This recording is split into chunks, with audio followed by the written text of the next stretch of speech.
नमस्कार, आप देख रहे हैं द आज़ाद आवाज़ और मैं आपके साथ रक्षा। सर्दी का मौसम है और धीरे धीरे सर्दी खत्म होती जा रही है। ऐसे में बागेश्वर धाम का मुद्दा भी पार अपार चलता भी जा रहा है और धीरे धीरे करके पत्रकारों के सहारे उतार चढ़ाव आते जा रहे हैं।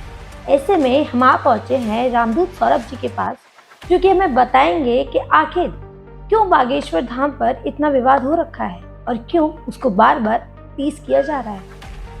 नमस्ते सर, कैसे हैं आप? बढ़िया, राम जी की कृपा। तो जो आपने बोला कि विवाद होता जा रहा है, मेरे को लग रहा है कि विवाद तो इन्हें हर चीज में रहता है जी। इनको विवाद शंकराचार्य जी के ऊपर भी है, इनको विवाद हमारे साधु संत सन्यासी, इनको विवाद हर चीज पे रहता है जी। और पहले इन लोगों ने बागेश्वर धाम जी को इसलिए सीरियसली नहीं लिया क्योंकि वो दरबार तो बहुत पहले से लगाते थे और उनमें उनको किसी चीज की मतलब जैसे पब्लिक जुटाने की जरूरत नहीं, क्योंकि उनका नाम इतना ज्यादा हमारे यहाँ से 100 किलोमीटर दूर पे है। तो उनके यहाँ पहले से ही लाखों लोगों की भीड़ आती है और हिंदुस्तान में माँ भारती की कृपा से यहाँ पे हर 100 किलोमीटर में दरबार लगते हैं।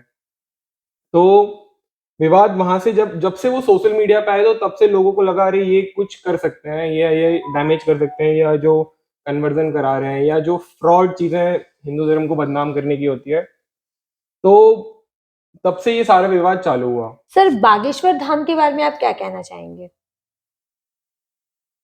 हम सबके लिए प्रेरणा है, हम जी। सबके दादा गुरु हैं और बहुत समय बाद हिंदू समाज को एक ऐसा कोई गुरु मिले हैं कि जो समाज को बहुत आगे लेके जा रहे हैं, जो बिल्कुल बिना डरे, उनको तो सिर्फ समाज से मतलब है और सिर्फ हिंदू धर्म और सनातन से मतलब है।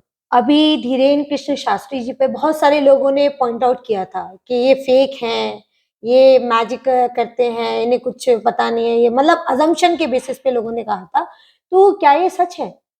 हाँ, पहले ये लोग पहले भगवान को नहीं मानते थे, फिर कहते थे कोई चमत्कार नहीं होता। जब उनने लाइव टीवी पे दुनिया के सामने चमत्कार कर दिया तो फिर कह रहे हो सकता है ये ट्रिक हो। फिर ट्रिक करने वालों को बुलाया, फिर ट्रिक करने वालों ने जब ट्रिक करा कि आप ये सोचो, वो सोचो। लेकिन धीरेन्द्र शास्त्री जी ने कभी नहीं बोला कि वो ट्रिक करते, वो तो पहले से पर्चा लिखते हैं, वो किसी से नहीं बोलते आप ये सोचो, वो सीधे पर्चा लिखते हैं, राम जी का नाम लेते हैं और सब चीज बता देते हैं। अब दुनिया मानने लगी उनकी चीज। पहले उनके जहाँ पे 2 लाख लोग आते थे, मुझे तो बहुत खुशी है, जो होता है राम रचिरा का जो होता है बहुत अच्छे के लिए होता है। आज उनके यहाँ 10-10 लाख लोगों की भीड़, पूरी दुनिया जहां तक भी आज इंटरनेट है वहां पे आज धीरेन्द्र शास्त्री जी को लोग जानते हैं, बागेश्वर धाम महाराज जी हनुमान जी को जानते हैं। तो ये धाम अभी 2-3 सालों में इतना हाईलाइट कैसे हो गया? मतलब धाम तो बहुत पहले से चला आ रहा था। जी, आपने बिल्कुल सही कहा। ये उनके पिताजी, उनके दादाजी ये दरबार लगाते थे और धाम चला आ रहा है, लोग अपनी समस्याएँ लेके आते थे। तो ये बहुत पुरानी चीज़ है। इसीलिए मैं कहता हूँ ये माइंड रीडिंग और विज्ञान के पास इस चीज़ का कोई भी जवाब आपको नहीं मिलेगा। दूसरी चीज़, भारत की खूबसूरती है कि इतनी हमारे यहाँ हर 100 किलोमीटर पे दरबार और हनुमान जी हर जगह हैं, वहाँ पे दरबार चलते हैं, तो ये तो हर जगह होता है। अब इंटरनेट के माध्यम से क्योंकि धीरेन्द्र शास्त्री जी यूट्यूब पे गए तो और जिस हिसाब से वो बात करते, लोग उनसे प्यार करते, जिस हिसाब से उनकी ज्ञान है और जिस हिसाब से वो चीज़ें बताते, तो लोग उनसे वैसे भी जुड़े हुए थे। पहले भी लाखों की भीड़ आती थी, अब बढ़ के संख्या करोड़ों में चली जाएगी।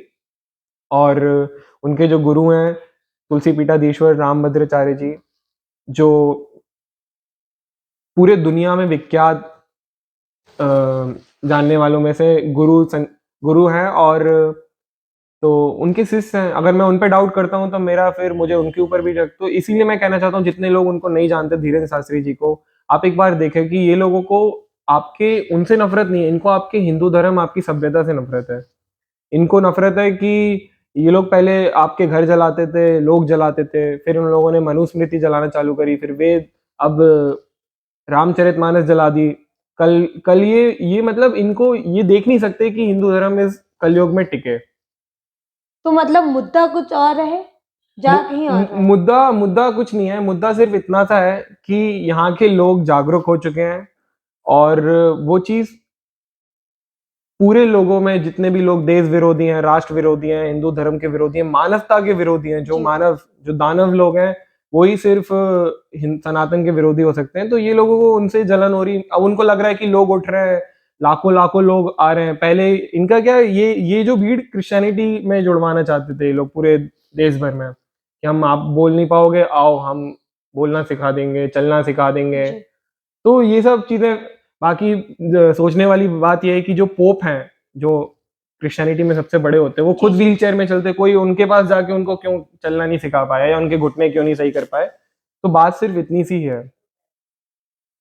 तो ऐसी कुछ मुख्य विशेषता बताएँगे आप बागेश्वर धाम के बारे में कि लोगों को वहाँ जा के देखना चाहिए, कि वहाँ जाएँ, देखें, मैं वहाँ। आपको अपना निजी अनुभव बताता हूँ, जी, क्योंकि मैं और मेरे भाई एक बार उनके दरबार झांसी में लगा था, तो मैं गया था। जी, मैं आर्किटेक्ट हूँ, पढ़ा लिखा आदमी हूँ, और कोई अंधविश्वास में मैं नहीं पड़ता हूँ। मैं बिल्कुल हनुमान जी की भक्त हूँ, और मैं सारी चीजें अपनी आंखों से, मैंने उनके दरबार में कोई भी चीज ऐसे नहीं, मैं किसी को नहीं जानता था। लोग इतनी दूर दूर से आए, ना ना वो किसी को जानते, मतलब ना वो किसी से पैसे लेते, ना कोई कोई एक, आप बता दो कोई इस देश में कोई दूसरे पंथ, दूसरे मजहब वाला जो भाई समाज को मुफ्त में भंडारा कराता हो। लाखों लोगों ने मुफ्त में खाना खाते हैं 2 टाइम के, रुकने की व्यवस्था देते हैं।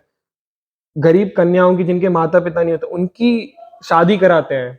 तो ऐसा कोई भी, मतलब ना वो किसी से पैसे लेते हैं। तो उसमें एक तो आप पैसे नहीं भी दो फिर शक करो, तो बात वो है ना। सर बात आप पैसे की कर रहे हैं, तो वहाँ मैंने सुना है कि टोकन सिस्टम चलता है वहाँ टोकन पर। मुफ्त होता है, बिना टोकन मुफ्त है। नहीं, आप ये गलत बात कर रहे हैं, वहाँ पे टोकन सिस्टम के पैसे लिए जाते हैं, जो वहाँ पे दरबार लगता है, वहाँ पे जो टोकन चलता है। आप उस चीज की बात कर रहे होंगे जो बागेश्वर धाम में होंगे, लेकिन अगर वो देश भर में जहाँ पे भी दरबार लगाते हैं, जी, निशुल्क दरबार होता है, उसमें भीड़ जुटती है वहां पे, इसलिए क्योंकि धाम बहुत बड़ा हो चुका है। हर मंगलवार को वहां पे 5 से 10 लाख आदमी आता है, जी, और किसी से भी आप भंडारे में खाना खाते तो कोई पैसे नहीं ले जाते, लेकिन लोग अपनी श्रद्धा से देते। ये नहीं आपको टोकन कटाना, आप 1 रुपए का टोकन कटा लो।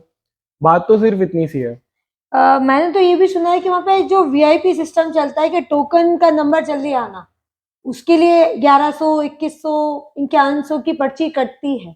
इसमें आपको कुछ जानकारी है? नहीं नहीं नहीं नहीं नहीं, ये तो बिल्कुल गलत है। क्योंकि दुनिया में, क्योंकि बात जब अम, जो बागेश्वर धाम महाराज है, सरकार है, वो तो जब उनको प्रेरणा लगती है अंदर से कि हनुमान जी, वो नाम लेके बुलाते हैं। वो गरीब भी हो सकता है, अमीर भी हो सकता है। ये थोड़ी ना कि मैं पैसे देके लाखों रुपए लेके खड़ा हो जाऊंगी, मेरा बता दो।